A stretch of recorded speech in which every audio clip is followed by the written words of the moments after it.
Magandang gabi po sa inyong lahat. Magandang gabi po, Father. Dito po sa ating dambana at parokya, binilang ko 43 ang lahat ng ating pintuan sa ating simbahan. Subukan nyo, bilangin ninyo hanggang sa third floor. 43 po lahat ang pintuan natin. 43 pintuang nagbubukas, nagpapatuloy at tumatanggap sa bawat taong magdaraan. At halos po lahat sa 43 ito, napasukan at napagdaanan ko na sa nakalipas na mahigit 1 taon. Kung ating titignan sa ating buhay, sa mundo, binubuo po ito ng maraming pintuan at daraanan na siyang nag-aanyaya sa atin upang pasukin. Mga pintuan na nagbubukas sa atin ng maraming pagkakataon. Mga daan na kinakailangan din nating tahakin. Yung ibang pinto, kapag napasok natin, natutulungan tayong mas maging mabuti. Yung ibang daan naman, kapag tinahak natin, nagtutulak sa atin na mas maging masama. O kaya naman, marami rin po mga pintuan at daan na pinasok natin, pero minsan din nating pinanghinayangan. At minsan rin nating nasabi, sana hindi ko na pinasok. Sana hindi ko na dinaanan. Maraming mga pinto at daan ang siyang nag-aanyaya. Maraming pinto at daan ang siyang sa atin ay nagpapapasok. Kung tutuusin, kaya't ang bawat pintuan at daan sa ating buhay sa mundo ay marami sapagkat hinahayaan tayong pumili. Hinahayaan po tayong magdesisyon. Ibinibigay sa atin ang kalayaan na ito ba'y papasukin, ito ba'y ating tatahakin. Subalit, sa dinami-dami po ng mga pintuan at daraanan na maaari nating pagpilian, namumukod tangi ang pintuan at daan na siyang paanyaya sa atin ni Jesus sa ating ebanghelyo.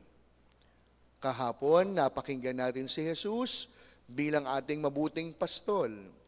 At ngayon naman, ipinapakilala ang sarili bilang pintuan at daraanan ng kanyang kawan. At sa bawat pagdaan po natin sa pintuang ito, ano po ang siyang naghihintay sa atin? Simple po lamang. Kaligtasan ang pangako ni Jesus sa bawat daraan at papasok sa kanyang pamamaraan. Kaganapan ng buhay ang siyang hatid ni Jesus bilang ating mabuting pastol sa lahat ng tupa na sa kanya po ay daraan. Mantakin po ninyo, kung marami tayong pintuang pinapasok, ngayon heto si Jesus nag-aanyaya, parang sinasabi niya, aba, dumaan din naman kayo sa akin. Parang sinasabi sa atin ni Jesus, aba, ang dami mong dinaanan. Bakit kaya hindi mo ako subukang pasukan? Sapagkat sa pagpasok natin kay Jesus, mararanasan po natin ang kabuuan ng buhay. The fullness of our life.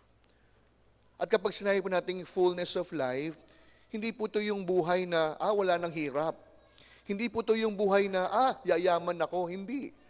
Kundi kapag sinabi natin fullness of life, ito po yung mahirap yung buhay pero may kapanatagan. Ito po yung wala kayong pera pero hindi mainit ang ulo. Ito po yung maraming pinagdaraanan pero nandoon ang kapayapaan.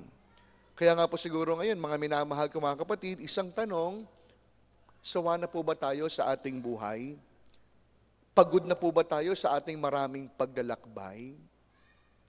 Inaanyayahan po tayo ni Jesus na tumuloy sa Kanya. Hindi lamang upang magpahinga, kundi tumuloy kay Jesus upang sa Kanyang buhay, tayo ay makapanatili. Tayo ay makapasok. Mga minamahal kong mga kapatid, inaanyayahan tayo ni Jesus, ipahinga ang pagod nating isip. Ipahinga ang lupaypay nating buhay kay Jesus. At inaanyayahan niya tayo, kapag kasama siya, hindi niya pwedeng ipangakong wala ng hirap. Hindi niya pwedeng ipangakong wala ng kalungkutan. Kundi isang bagay ang sigurado natin.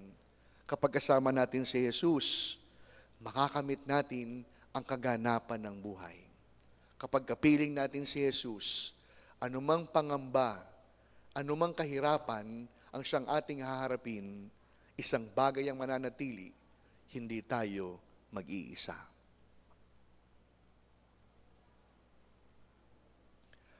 Amen.